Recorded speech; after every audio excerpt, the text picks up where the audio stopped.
إن هذا القرآن يهدي للتي هي أقوم ويبشر المؤمنين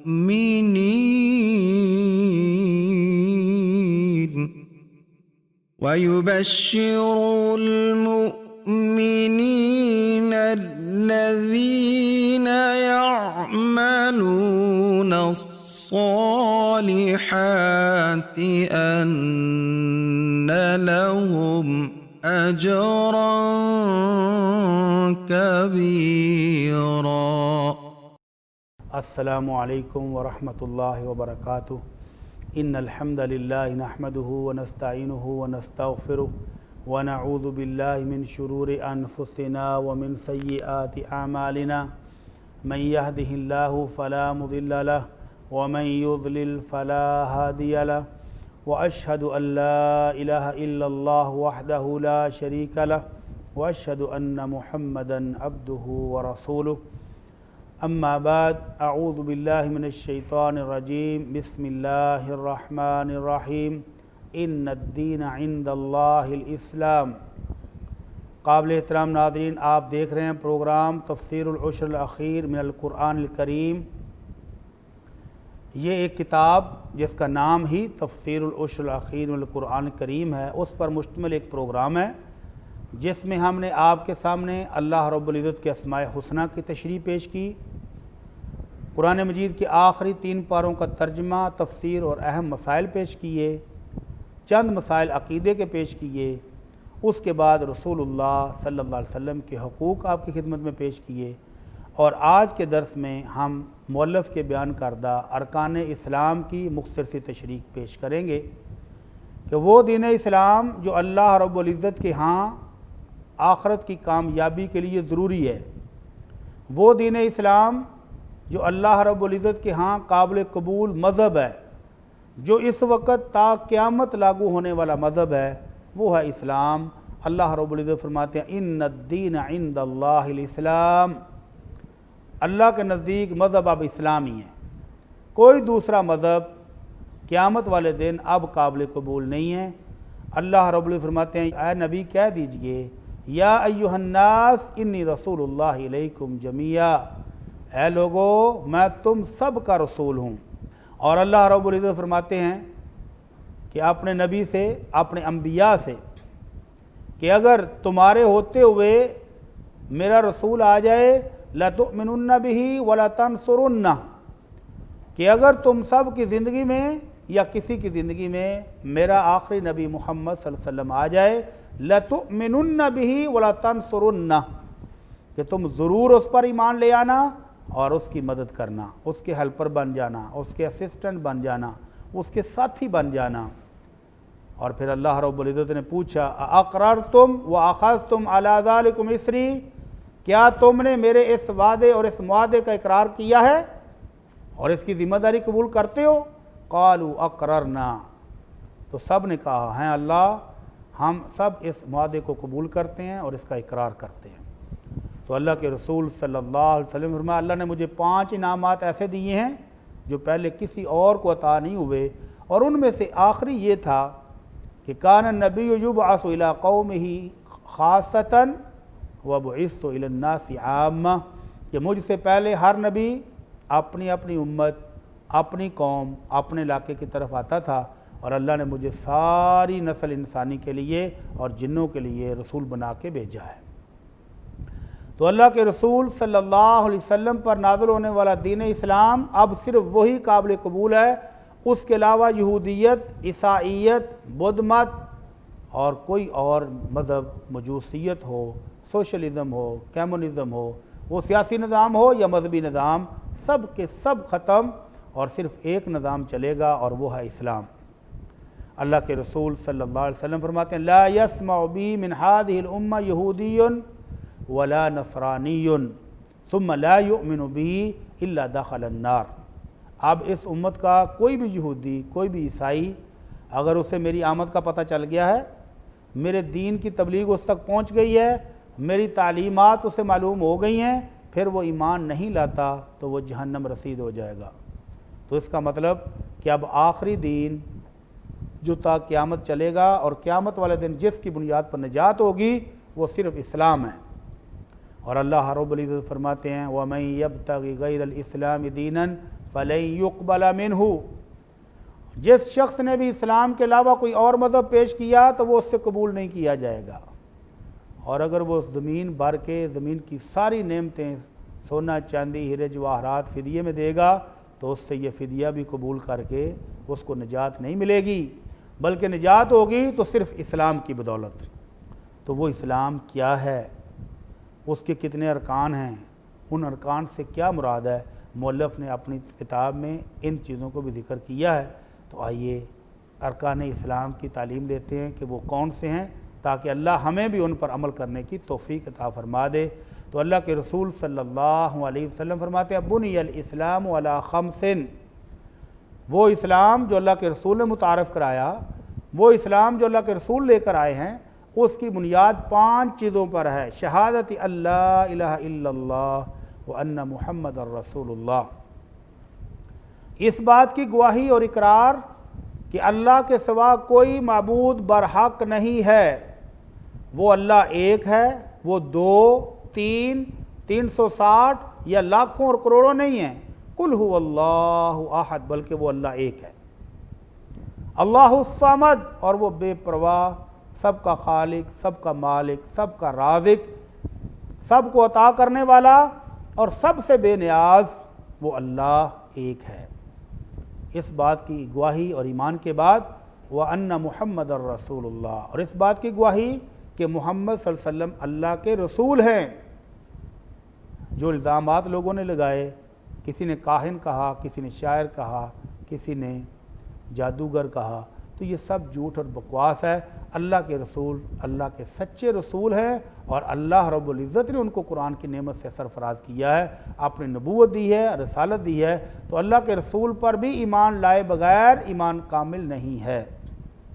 تو جو شخص شہادتین کا اقرار کر لے، اللہ کو اپنا مشکل کشا، اپنا حاجت روا اور اپنی تمام عبادات کا حقدار سمجھ لے، اللہ کے رسول کو اپنا ہادی اور رہنما مان لے، تو پھر فرمایا وَتُقِيمُ الصَّلَاةَ، اس کے بعد پہلی چیز اس پر فرض ہے کہ وہ نماز پڑھے گا، 5 نمازیں پڑھے گا۔ وَتُؤْتِي الزَّكَاةَ، اور اگر مالدار ہے تو پھر وہ زکوٰۃ بھی دے گا۔ وَتَصُومُ رمضان، اگر رمضان آ گیا تو رمضان کے روزے رکھے گا۔ تو 5 بنیادیں اسلام کی، بنی الاسلام علی خمس، شہادت اللہ الہ الا اللہ وان محمد الرسول اللہ واقام الصلاۃ وایتاء الزکاۃ وصوم رمضان والحج بیت اللہ، اور بیت اللہ کا حج کرنا۔ یہ 5 چیزیں ہیں جو اسلام کے بنیادی ارکان ہیں۔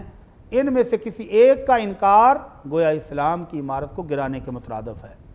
جو شخص ان 5 میں سے کسی ایک کا انکار کر دے وہ مسلمان نہیں رہتا۔ جو ان میں سستی کرے تو وہ گناہ گار ہے۔ تو جو سستی کرنے کی وجہ سے چھوڑتا ہے، اکثر علماء کرام نے اس پر بھی بڑے شدید فتوے لگائے ہیں، لیکن وہ دار اسلام سے خارج ہوتا ہے کہ نہیں، یہ بھی اختلافی مسئلہ ہے۔ تو آئیے ان 5 ارکان کی تھوڑی تھوڑی تشریح ہم آپ کی خدمت میں پیش کرتے ہیں۔ اللہ کے رسول صلی اللہ علیہ وسلم کے پاس ایک بندہ آیا اور آ کر کہتا اللہ کے رسول دلنی علی عمل اذا عملتہ دخلت الجنہ، اللہ کے رسول مجھے کوئی ایسا عمل بتا دیں کہ میں اس پر عمل کر کے جنت پا لوں۔ تو اللہ کے رسول صلی اللہ علیہ وسلم نے فرمایا اگر ایسا عمل پوچھتے ہو تو پھر تشہد ان لا الہ الا اللہ وان محمد الرسول اللہ، ایسا عمل تو یہ ہے کہ اللہ پر ایمان لے آؤ، اللہ کے رسول پر ایمان لے آؤ، یہ گواہی دے دو، اقرار کر لو کہ اللہ ہی معبود برحق ہے اور اس کا رسول محمد سچا ہے۔ وَتُقِيمُ الصَّلَاةَ، نماز قائم کرنا، وَتَصُومُ رمضان، اور رمضان کے روزے رکھنا، اور اگر اللہ نے مال دیا ہو تو زکوٰۃ دینا۔ تو کہنے لگا اللہ کے رسول میں یہ سارے عمل کروں گا اور ان میں کوئی اضافہ کوئی کمی نہیں کروں گا۔ جب وہ واپس مڑا تو اللہ کے رسول صلی اللہ علیہ وسلم فرماتے ہیں من سرہ ان ینظر الی رجل من اہل الجنہ، جس بندے کو خواہش ہو کہ دنیا میں کوئی جنتی دیکھ لے تو یہ جنتی جا رہا ہے، اس کو دیکھ لے۔ تو پہلا رکن شہادتین، اس کے بغیر اعمال بھی قابل قبول نہیں ہیں۔ اگر کوئی شخص اللہ رب العالمین کو اپنا خالق، مالک، رازق اور معبود برحق نہیں مانتا تو اس کے کیے ہوئے باقی سارے اعمال بھی قابل قبول نہیں۔ وہ نمازیں پڑھے، وہ روزے رکھے، وہ حج کرے، وہ زکوٰۃ دے، وہ صدقہ خیرات ڈھیروں کرے، قابل قبول نہیں ہوں گے۔ مشرکین مکہ بیت اللہ کے حج کے لیے آنے والے حاجیوں کو گوشت کھلاتے تھے، زمزم پلاتے تھے، شہد پلاتے تھے، ستو پلاتے تھے، خدمت بہت کرتے تھے اور اس کو بہت بڑی نیکیاں شمار کرتے تھے، لیکن جب اللہ رب العالمین کو اپنا مشکل کشا اور حاجت روا نہیں مانا، ایک اللہ کو اپنا معبود برحق نہیں مانا اور اللہ کے رسول کو سچا رسول نہیں مانا تو ان کی یہ ساری نیکیاں رائے گائیں گئیں، کسی بھی کام نہیں آئی ہیں۔ تو ایمان پہلا درجہ ہے کہ اللہ اور اس کے رسول پر ایمان لایا جائے، اور اس کے بعد ہے نماز، روزہ اور حج زکوٰۃ۔ تو پہلا رکن اس ایمانیات کے بعد ہے نماز۔ اللہ کے رسول صلی اللہ علیہ وسلم کو اللہ رب العزت نے آسمانوں کی سیر کروائی، جنت اور جہنم دکھائی، جنت کے نظارے دکھائے اور جہنم کے شدید عذاب دکھائے، تو اس کو کہتے ہیں معراج کی رات۔ تو معراج کی رات اللہ رب العزت نے اپنے بندوں پر 5 نمازیں فرض کی۔ پہلے 50 تھیں۔ موسیٰ علیہ السلام سے ملاقات ہوئی، پوچھا کہ اللہ کے رسول آپ کو اللہ نے کیا تحفہ دیا ہے؟ آپ اللہ سے ملاقات کر کے واپس آ رہے ہیں تو تحفہ کیا ملا؟ فرمایا مجھے اللہ نے 50 نمازیں دیں۔ تو موسیٰ علیہ السلام نے کہا کہ میں اپنی امت کو آزما کے آ گیا ہوں، اتنی نمازیں ان سے پڑھی نہیں جائیں گی، تو آپ اللہ سے ڈسکاؤنٹ لے لیں، تخفیف کرا لیں۔ تو رحمت عالم صلی اللہ علیہ وسلم جو اپنی امت کے لیے بڑے مشفق ہیں اور اپنی امت کو کسی مشکل میں پڑ جائے تو پریشان ہونے والے، تو وہ رسول جس کی خوبیاں خود اللہ نے یہ بیان کی کہ میرا نبی اپنی امت کے ساتھ بڑا مہربان، بڑا مشفق ہے اور ان کی مشکل پر پریشان ہو جاتا ہے، وہ واپس گیا اور درخواست کی کہ اللہ میری امت کو کچھ تخفیف دی جائے۔ تو اللہ رب العزت نے کچھ نمازیں معاف کی۔ موسیٰ علیہ السلام سے ملاقات ہوئی، پھر انہوں نے واپس بھیجا، اور کرتے کرتے اللہ رب العزت نے اعلان کر دیا ہی خمسن وہی خمسون، میرے نبی آپ کی امت 5 پڑھے گی، ثواب 50 ہی کا ملے گا، ما یبدل القول لدی، اب میں اس میں تبدیلی نہیں کروں گا، اب 5 تو آپ کی امت کو پڑھنی پڑے گی۔ تو یہ 5 نمازیں دن اور رات میں ہر مسلمان پر فرض ہے۔ ایک صحابی آئے، آ کر کہتے ہیں اللہ کے رسول مجھے دین سمجھائیے، اللہ نے آپ کو جو دین دیا ہے وہ مجھے بتائیں۔ آپ نے فرمایا مسلمان ہونے کے بعد دن اور رات میں 5 نمازیں فرض ہیں۔ تو وہ کہتا ہے حل علیہ غیرو، اللہ کے رسول ان 5 کے علاوہ کوئی اور چیز بھی فرض ہے؟ آپ نے فرمایا لا الا ان تطوع، 5 فرض نمازیں ہیں، اس کے علاوہ تم پر نفل ہیں، اگر وہ تم پڑھنا چاہو تو تم پڑھو گے۔ تو اللہ کے رسول صلی اللہ علیہ وسلم نے ان 5 نمازوں کی اہتمام پابندی کرنے والے کو جنت کی خوشخبری فرمائی۔ فرمایا من حافظ علیہا کانت لہ نورا و برہانا و نجاتا یوم القیامہ، جس بندے نے ان 5 نمازوں کی حفاظت کی، ان کو پابندی سے پڑھا، اہتمام کے ساتھ پڑھا، تو یہ 5 نمازیں اس کے لیے قیامت والے دن نور بھی ہوں گی، نجات بھی ہوں گی اور جنت میں جانے کا باعث بھی ہوں گی۔ اور جس شخص نے ان 5 نمازوں کو ضائع کیا، کبھی پڑھ لی، کبھی نہیں پڑھی، کبھی 2 پڑھی، کبھی جمعہ پڑھا، کبھی عید پڑھ لی، تو فرمایا یہ 5 نمازیں اس کے لیے نہ نور ہوں گی، نہ نجات ہوں گی اور نہ ہی برہان ہوں گی۔ اور یہ شخص اپنے اعمال کی وجہ سے، نمازوں کو ضائع کرنے کی وجہ سے فرعون، قارون اور حامان جیسے اللہ کے بڑے بڑے دشمنوں کے ساتھ اکٹھا ہوگا۔ تو اللہ کے رسول صلی اللہ علیہ وسلم نے 5 فرض نمازوں کی باقاعدگی کرنے والوں کو لیے بہت بڑی بشارت اور بہت بڑی خوشخبری سنائی۔ اس کے علاوہ قابل احترام ناظرین، اللہ کے رسول صلی اللہ علیہ وسلم نے بہت ساری نفل نمازیں بھی امت کو عطا فرمائیں۔ ان نمازوں میں سے جمعے کی نماز ہے، عیدین کی نماز ہے، نماز کسوف ہے، نماز خسوف ہے، اگر قحط سالی آ جائے تو نماز استسقاء ہے، اپنے رب سے 2 نفل پڑھ کے گریہ زاری کر کے اس سے دعا مانگنا کہ اللہ ہماری اس مشکل کو آسان کر دے اور بارش عطا فرما دے، اس کو نماز استسقاء کہتے ہیں۔ سورج اور چاند کو گرہن لگ جائے تو بجائے نظارہ کرنے کے، بجائے توہمات کا شکار ہونے کے کہ سورج گرہن لگا ہے تو یہ نقصان ہو جائے گا یہ تباہی آ جائے گی، فلاں ہو جائے گا، اللہ کے سامنے گریہ زاری کرنے کے لیے 2 رکعت نماز پڑھ کے اپنے رب سے گناہوں کی بخشش مانگیں اور اپنے رب سے اس کی رحمتیں مانگیں، تو اس کو نماز خسوف یا نماز کسوف کہتے ہیں۔ سال کے بعد اللہ رب العزت نے 2 دن خوشی منانے کے لیے دیے، عید الفطر اور عید الاضحیٰ، تو 2 رکعت نفل نماز پڑھ کے اپنے رب کی نعمتوں کا شکر ادا کرنے کا موقع ہو تو اس کو نماز عید کہتے ہیں۔ 8 دن کے بعد مسلمانوں کو ایک روحانی عید دی گئی جس کو جمعہ کہتے ہیں۔ 2 رکعت نماز ادا کر کے جمعے کی نماز پڑھنے والے کو اللہ رب العزت اپنی بے شمار رحمتوں اور برکتوں سے نوازتا ہے۔ اللہ کے رسول صلی اللہ علیہ وسلم فرماتے ہیں کہ جس شخص نے من غسل واغتسل وبکر وابتکر ومشى ولم يركب ودنا من الامام ولم يلغ، جو شخص جمعے والے دن صبح سویرے غسل کرے، اچھا غسل کرے، صبح سویرے پیدل چل کے مسجد میں آئے، امام کے قریب ہو کر بیٹھے اور امام کا خطبہ غور سے سنیں، تو غور سے سن کے جب 2 رکعت نماز جمعہ پڑھ کے واپس جا رہا ہو، کتب اللہ لہ بکل خطوۃ عمل سنہ صیامہا وقیامہا، تو اللہ رب العزت اس کو ہر قدم کے بدلے 1 سال کے روزے اور 1 سال کی تہجد کا ثواب عطا فرماتے ہیں۔ اس کے علاوہ اللہ کے رسول صلی اللہ علیہ وسلم نے تہجد کی نماز اپنی امت کو دی ہے۔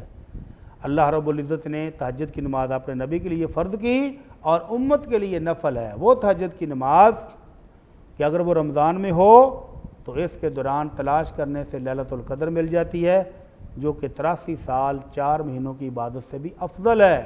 اور وہ تہجد کی نماز کہ اللہ کے رسول صلی اللہ علیہ وسلم کی محبوب نماز اور امتیوں کے لیے بہت بڑے اجر و ثواب کا باعث، اور اس کے علاوہ اللہ کے رسول صلی اللہ علیہ وسلم سے نماز اشراق، نماز چاشت اور نماز اوابین، 3 نمازوں کے نام اور حقیقت میں ایک ہی۔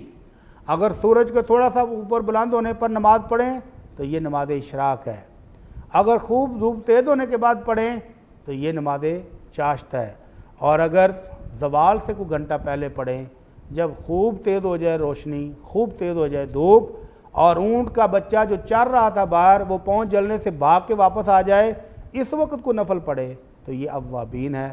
اللہ کے رسول صلی اللہ علیہ وسلم نے 2 سے لے کر 8 رکعت تک ادا کی۔ اور ان 2 رکعتوں سے ایک مسلمان کو کیا مل رہا ہے؟ اللہ کے رسول صلی اللہ علیہ وسلم فرماتے ہیں من صلی الفجر مع الجماعہ ثم جلس یذکر اللہ، جس شخص نے فجر کی نماز جماعت کے ساتھ پڑھی اور پھر بیٹھ گیا اور اللہ کا ذکر شروع کر دیا، حتیٰ تطلع الشمس، حتیٰ کہ سورج طلوع ہو گیا، سورج طلوع ہونے کے بعد 2 رکعتیں پڑھتا ہے، کانت لہو کاجر حجۃ و عمرۃ تامۃ تامۃ تامۃ۔ اللہ کے رسول صلی اللہ علیہ وسلم نے 3 مرتبہ فرمایا کہ جو یہ 2 رکعتیں پڑھ کے گھر کو جا رہا ہے تو یہ مکمل حج اور عمرے کا ثواب لے کے جا رہا ہے۔ تو سبحان اللہ، یہ نفل نمازیں، ان کا اتنا بڑا اجر و ثواب، اور اگر یہ پوری توجہ سے اللہ کو راضی کرنے کے لیے پڑھ لی جائیں تو عام 2 نفل بھی بہت کام کے ہیں، بہت فضل کے ہیں، بہت اجر و ثواب کے عمل ہے۔ اللہ کے رسول صلی اللہ علیہ وسلم فرماتے ہیں ما من مسلم یتوضا فیحسن الوضوء ثم یقوم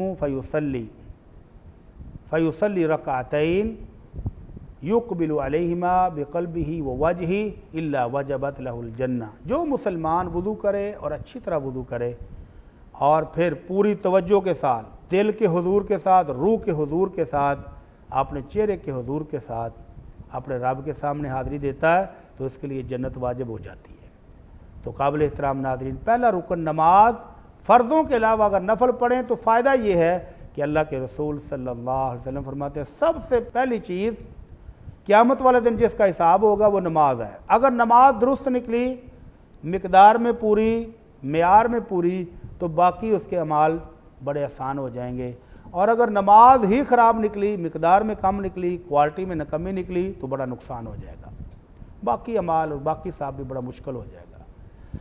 تو جس کی نماز فرض کم نکلی، اللہ رب العزت حکم دیں گے فرشتوں کو انظروا لعبدی حل لہ من تطوع، میرے بندے کے نفل دیکھو، کیا اس کے نفل ہیں؟ اگر نفل موجود ہیں تو نفلوں کے ذریعے فرائض کی کمی کو پورا کر دو۔ سبحان اللہ، یہ ہم اللہ ارحم الراحمین جو اپنے فرائض کی کمی بندے کے نفلوں سے پوری کر رہا ہے۔ تو یہ نوافل، یہ سنتیں، یہ وطر، یہ بڑے کام کی چیزیں، یہ فرائض کی کمی کو پورا کریں گے۔ قابل احترام ناظرین، دوسرا رکن وَتَصُومُ رمضان، اللہ کے رسول صلی اللہ علیہ وسلم نے اپنے صحابی سے کہا تھا کہ اگر رمضان المبارک آ جائے تو روزے رکھنا۔ رمضان کے روزے تمام مسلمانوں پر فرض ہیں۔ اللہ رب العزت فرماتے ہیں یا ایھا الذین آمنوا کتب علیکم الصیام کما کتب علی الذین من قبلکم لعلکم تتقون، اے ایمان والو تم پر روزے فرض ہیں جس طرح تم سے پہلے لوگوں پر بھی فرض تھے تاکہ تم پرہیزگار بن جاؤ۔ اور فرمایا من شہد منکم الشہر فلیصم، جس شخص کو رمضان المبارک کا مہینہ اپنے گھر میں مل جائے، وہ مسافر نہ ہو، وہ بیمار نہ ہو، تو وہ روزے رکھے اور روزہ ایک رکھ لے۔ تو فرمایا من صام یوما فی سبیل اللہ بعد اللہ بہ وجہہ عن النار 70 خریفا، جو اللہ کی رضا کے لیے اللہ کی راہ میں ایک روزہ رکھ لیتا ہے تو اللہ رب العزت اس کے چہرے کو جہنم سے 70 سال کی مسافت پر کر دیتے ہیں۔ تو یہ روزہ اللہ رب العزت کے محبوب ترین اعمال میں سے ہے۔ فرمایا انسان جو بھی عمل کرتا ہے یضاعف الی 700 ضعف، کل عمل ابن آدم یضاعف، ابن آدم کا ہر عمل اللہ بڑھا چڑھا کے اجر و ثواب دیتا ہے اور 700 گنا تک بھی اجر و ثواب ملتا ہے، الا الصوم فإنہ لی وأنا اجزی بہ، سوائے روزے کے کہ روزہ خالصتاً میرا ہے، اس میں وہ ریاکاری نہیں کر سکتا، دکھاوا نہیں کر سکتا، تو اس مشقت پر اللہ رب العزت فرماتے ہیں کہ یہ میرا ہے اور اس کا اجر و ثواب بھی میں ہی دوں گا، فرشتوں کو لکھنے کی بھی اجازت نہیں ہے۔ تو اتنا بڑا اجر و ثواب والا یہ عمل، اس کو کہتے ہیں روزہ۔ رمضان المبارک کے روزے فرض ہیں، اور اس کے علاوہ اللہ کے رسول صلی اللہ علیہ وسلم نے اپنی امت کو اللہ کی رحمتیں لینے، اجر و ثواب پانے اور جنت میں اعلیٰ مقام لینے اور درجات پانے کے لیے بہت سارے نفلی روزے بھی بتائے ہیں۔ محرم کا مہینہ ہو تو عاشورہ 10 محرم کا روزہ، وہ روزہ جو موسیٰ علیہ السلام نے فرعون سے نجات ملنے کی خوشی میں اللہ کا شکر ادا کرنے کے لیے رکھا تھا۔ اللہ کے رسول صلی اللہ علیہ وسلم نے فرمایا کہ میں اور میری امت موسیٰ علیہ السلام کی زیادہ قریبی ہے، ہمارا تعلق زیادہ مضبوط ہے، تو اگر یہودی خوشی منانے کے لیے روزہ رکھتے ہیں، شکر کرنے کے لیے روزہ رکھتے ہیں، تو ہم بھی روزہ رکھیں گے۔ تو آپ نے فرمایا صوم عاشورہ احتسب علی اللہ ان یکفر السنہ الماضیہ، مجھے اللہ سے بڑی امید ہے کہ میرا جو امتی عاشورہ کا روزہ رکھے گا تو اللہ اس کے 1 سال کے گناہ معاف فرما دیں گے۔ اور اگر کوئی خوش نصیب عرفہ کے دن کا روزہ رکھ لے، جب حاجی حضرات میدان عرفات میں ہوتے ہیں، ذوالحجہ کی 9 تاریخ ہو، ویسے تو اللہ کے رسول صلی اللہ علیہ وسلم ذوالحجہ کے یہ 9 دن ہی روزہ رکھتے تھے، اور جو لوگ حج نہیں کرنے جا سکے اور وہ اپنے گھروں میں موجود ہیں، وہ عرفہ کے دن کا روزہ رکھیں، تو اللہ کے رسول صلی اللہ علیہ وسلم فرماتے ہیں صوم یوم عرفہ احتسب علی اللہ ان یکفر السنہ الماضیہ والباقیہ، مجھے اللہ سے بڑی امید ہے کہ اللہ میرے امتیوں کے 2 سال کے گناہ عرفہ کے دن کے 1 روزے سے معاف فرمائیں گے، 1 سال جو گزر گیا ہے اور 1 سال جو آنے والا ہے۔ تو یہ نفلی روزے ہیں جو کوئی بھی بندہ رکھے، اور اللہ کے رسول صلی اللہ علیہ وسلم ہر مہینے چاند کی 13، 14 اور 15 تاریخ کا بھی روزہ رکھتے تھے، اور اللہ کے رسول صلی اللہ علیہ وسلم جمعرات اور سوموار کا بھی روزہ رکھتے تھے۔ تو جس شخص کو اللہ روزہ رکھنے کی توفیق دے دے، اللہ رب العزت اس کو اپنا محبوب بنا لیتے ہیں اور اس کو ڈھیروں اجر و ثواب عطا فرماتے ہیں۔ تو چوتھا رکن اسلام کا زکوٰۃ، جس شخص کو اللہ نے مال کی نعمت سے نوازا ہو تو اس پر سال کے بعد جو بچت ہے، جو سیونگ ہے، اس میں سے معمولی سا حصہ اللہ کی راہ میں غریبوں مسکینوں پر خرچ کرنا زکوٰۃ کہلاتا ہے۔